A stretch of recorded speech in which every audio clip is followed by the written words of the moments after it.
Kasih Kristus menggerakkan Bapa sebagai imam dalam keluarga.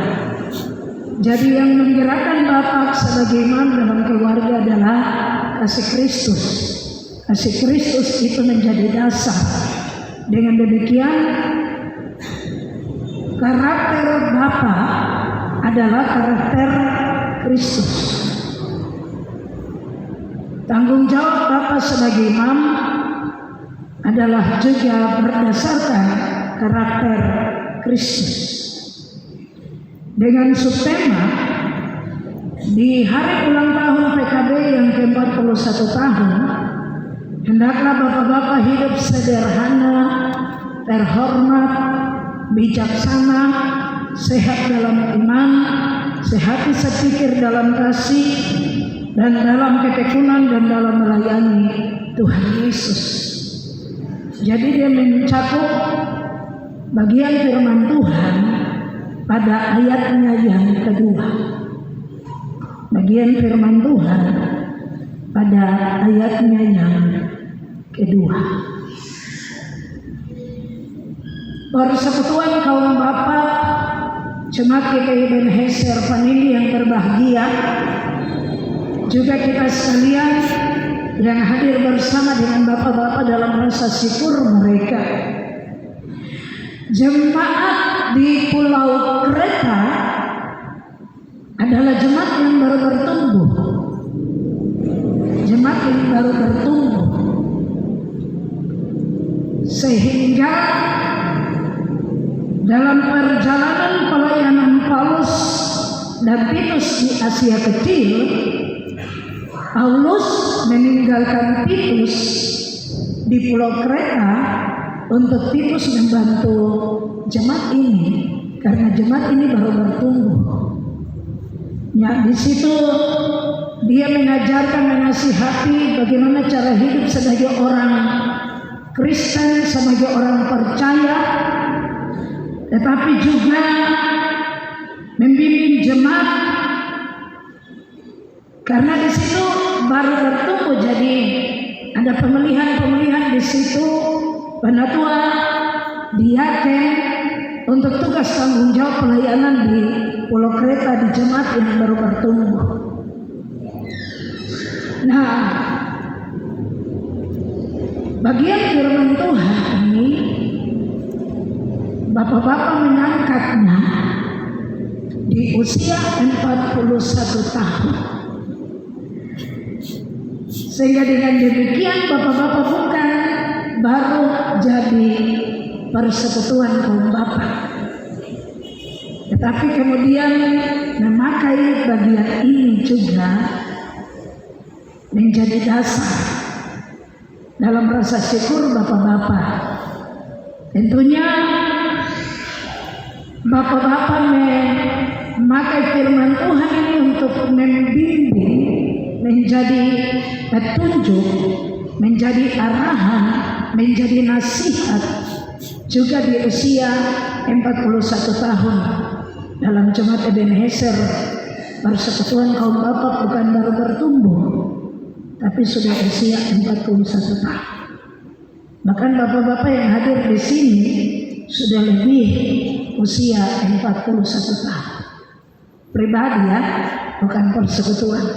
Pribadinya sudah 50, 60, 70. Di Bupati Pulau berapa tahun? Ya, sudah tua.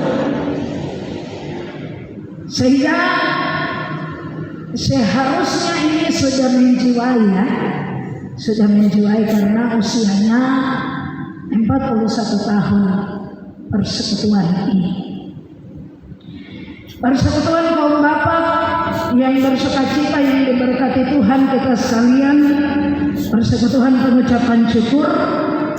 Titus ini diminta oleh Paulus mengajar sejumlah jemaat dengan batasan usia dan jenis kelamin juga profesi yang ada dalam jemaat itu. Laki-laki tua, perempuan tua, perempuan muda yang sudah berkeluarga.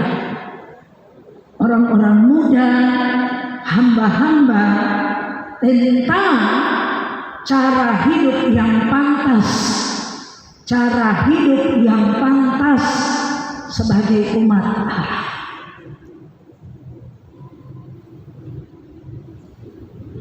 Ayat 1 Paulus katakan kepada Titus, beritakanlah apa yang sesuai dengan ajaran yang sehat. Jadi ini ajaran sehat ya, nasihat yang sehat, petunjuk hidup yang sehat.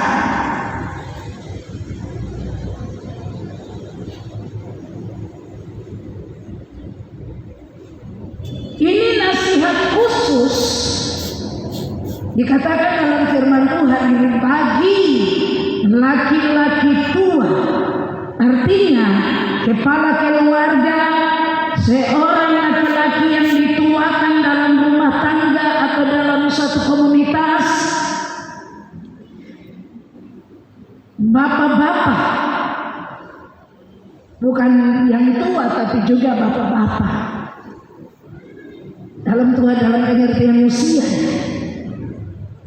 Tapi ditujukan, kalau Mazmur 128 bilang, berbahagialah orang laki-laki yang takut akan Tuhan toh dalam rumah tangga.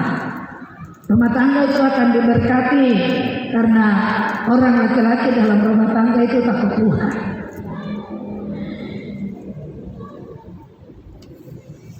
Nasihatnya demikian.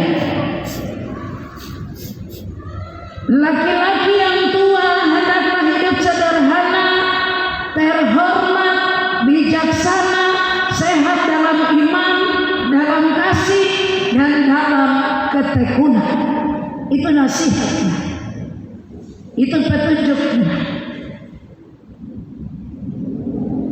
Kemudian yang berikut di ayat 9 sampai dengan 10 ada nasihat untuk hamba-hamba.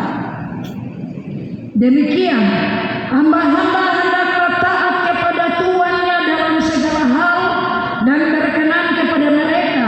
Jangan membantah, jangan curang, tetapi hendaklah selalu tulus dan setia, supaya dalam segala hal memuliakan ajaran Allah juru selamat kita.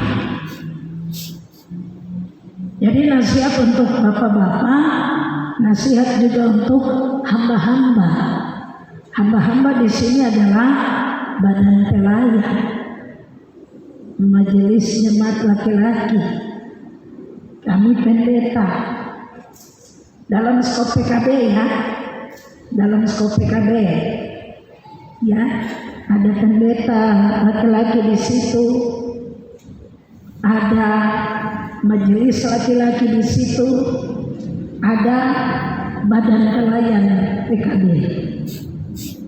Tapi kalau kemudian sampai dengan meluas ya, semua hamba Tuhan, termasuk kami yang perempuan, juga dinasihati, termasuk badan pelayan PW, termasuk badan pelayan PAM, badan pelayan PAR, dan sebagainya.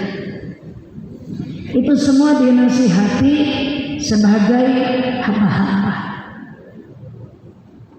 Waktu kemarin kami ibadah PW lingkungan 2 di Amosin Siripuri, kebetulan yang duduk di depan itu karena Bapak Pendeta juga bawa firman Tuhan tentang Lois dan Eunike, mama dan nenek, ibu dan nenek dari Timotius. Jadi Bapak Pendeta bicara, terus ada ibu satu, ibu ketua PW dari mana itu, ada di bagian depan kita. Dia bilang, itu nasihat untuk kamu, ibu-ibu muda itu. Jadi saya bilang begini, ibu muda bagaimana? Ada yang nikah, yang tua itu baru. Jadi nasihatnya itu untuk ibu muda juga ibu tua, karena dia bilang Lois dan Enike, jadi semua kenal. Jangan macam jari toh, tunjuk satu jari ke sana padahal 4 jari kembali. Nasihat untuk semua, gitu. Kita melihat dulu bapak-bapak sekalian, selaku kepala keluarga, selaku imam dalam keluarga. Kita lihat satu persatu ya. Kita lihat nasihat untuk Bapak yang pertama yang harus Bapak pegang, yang harus Bapak teladani, yang harus Bapak lakukan, Bapak terapkan dalam hidup pribadi tetapi juga dalam persekutuan. Yang pertama, hidup sederhana. Hidup sederhana. Kamus Besar Bahasa Indonesia mengartikan sederhana adalah bersahaja, tidak berlebih-lebihan, baik dalam penampilan fisik maupun dalam pola hidup. Saya sering tidak suka lihat Bapak yang pakai kancing baju itu dikasih sampai di bawah. Saya tidak suka lihat Bapak pembuluh dada. Mau kasih tunjuk apa? Apalagi dia berdiri pimpin ibadah, kasih turun kancing sampai di bawah sini. Bapak berdiri di depan, Bapak itu panutan. Yang seharusnya Bapak pakai dasi. Meskipun dasi itu selama dasi itu kemudian warna hitam saja, dia tidak ada gambar-gambar apa-apa. Tapi kalau Bapak bisa rapi, bisa sopan, Bapak punya kancing baju itu Bapak bisa kancing baik-baik, kan ganteng, kan bagus, kan bersahaja. Daripada Bapak kasih turun kancing sampai ke bawah itu seperti bagaimana ya? Apalagi dengan pakai kalung salib sampai besar, gantung di dada.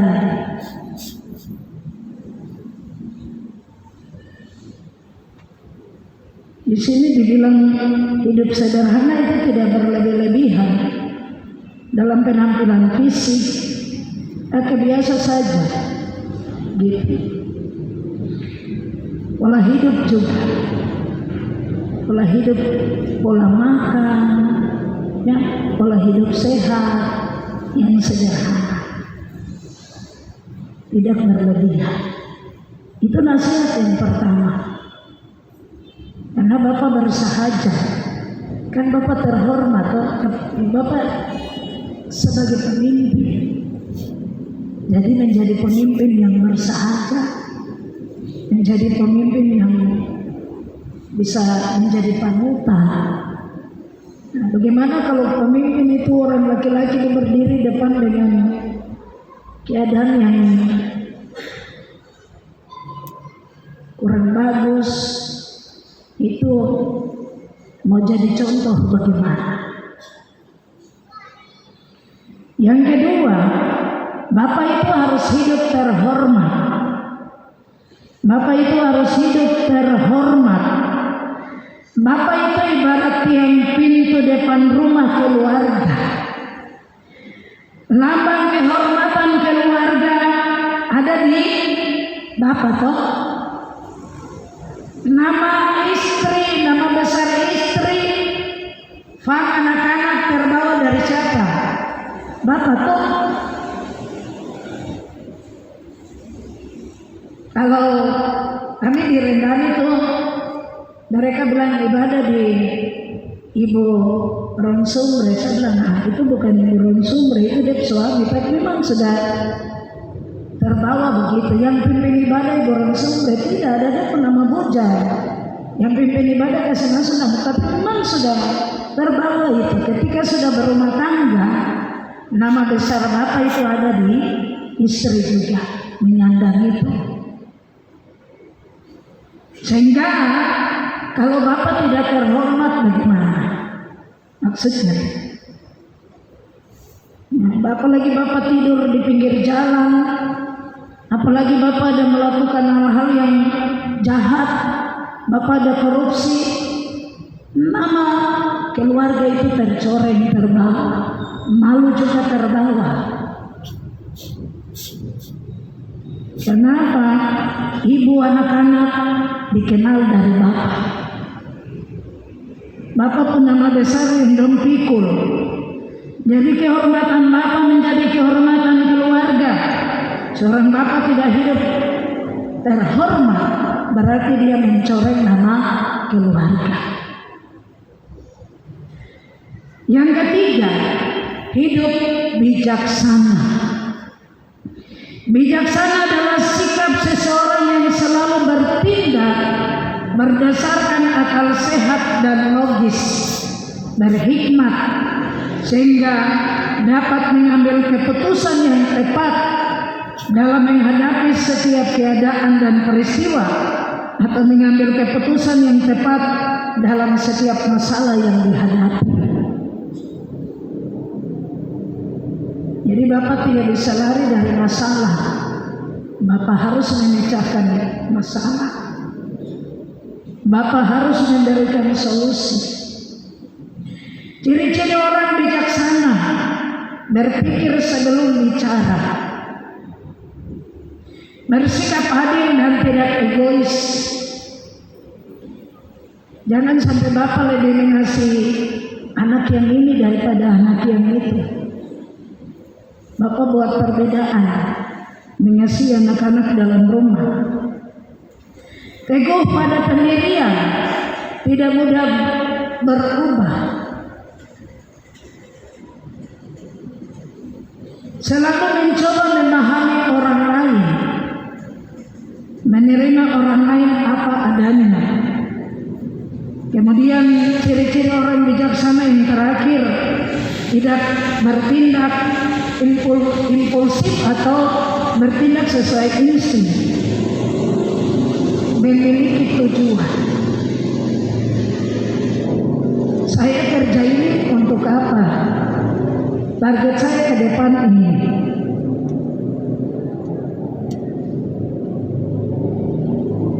Saya jalankan tanggung jawab ini, tujuan saya untuk ini. Karena itu saya harus kerja untuk tujuan. Bukan di tengah jalan terus lari dari tujuan.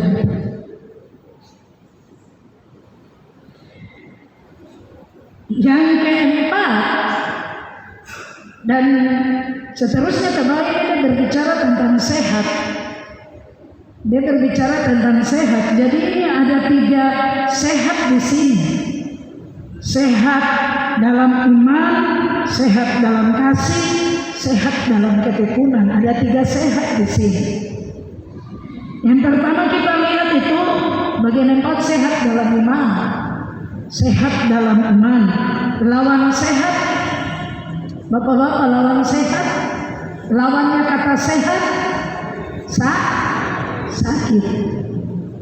Lawannya kata sehat, sakit. Bayangkan saja, kita baru bilang saya lawan kata sehat, sakit.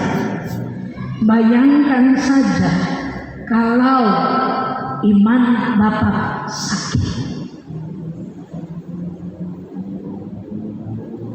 Bapak sudah rasa sakit toh, malaria terenak toh, sakit gula juga terenak, dan sakit-sakit lain, sakit hati juga terenak. Ya, jadi bayangkan saja kalau Bapak punya iman sakit.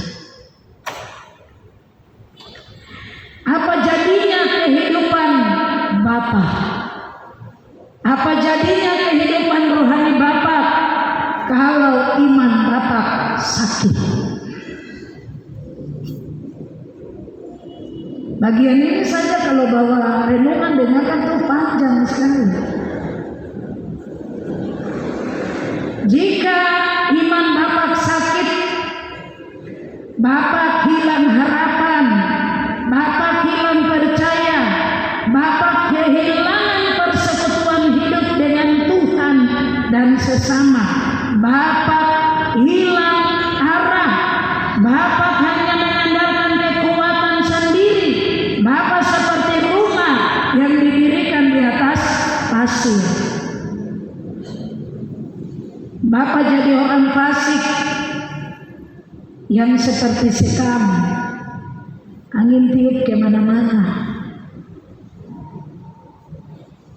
Bapak tidak mampu bertahan dalam situasi hidup. Bapak mudah rapuh, Bapak mudah hancur.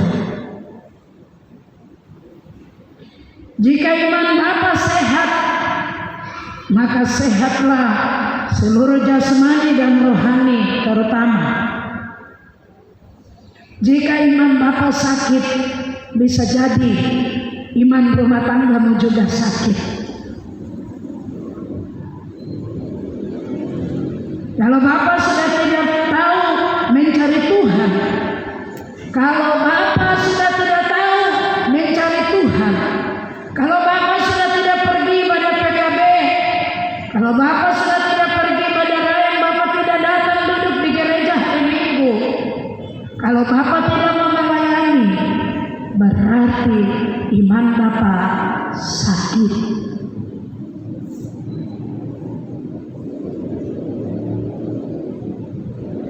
Kalau Bapa tidak menjalankan tugas tanggung jawab sebagai hamba, berarti iman Bapa sakit. Kalau 1-2 kali sih tidak apa-apa. Jangan sampai tidak menjalankan tugas lama, pelayanan lama. Berarti Bapak tidak bijaksana, karena Bapak tidak sampai pada tujuan.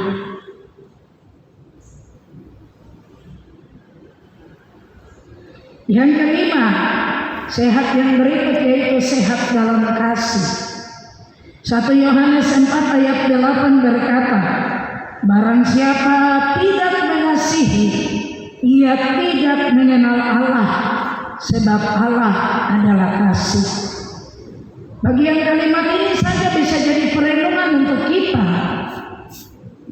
Kalau saya hanya mengasihi diri saya sendiri, kalau saya hanya mengasihi keluarga saya sendiri, kalau saya hanya mengasihi suku saya sendiri, dan tidak mempedulikan orang lain di luar dari diri saya, keluarga saya, suku saya, berarti saya sakit dalam kasih. Kenapa? Kasih yang Tuhan ajarkan yang sehat adalah tidak ada perbedaan dalam mengasihi orang. Bahkan Tuhan Yesus ajar kita mengasihi musuh kita.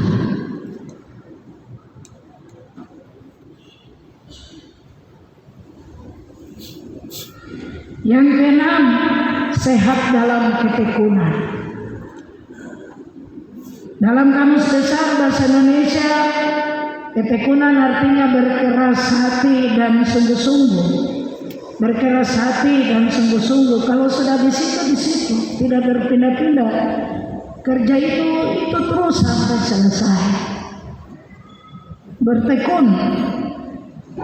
Pekerjaankah, usahakah, pelayanankah, tidak akan dia berhenti kalau belum selesai.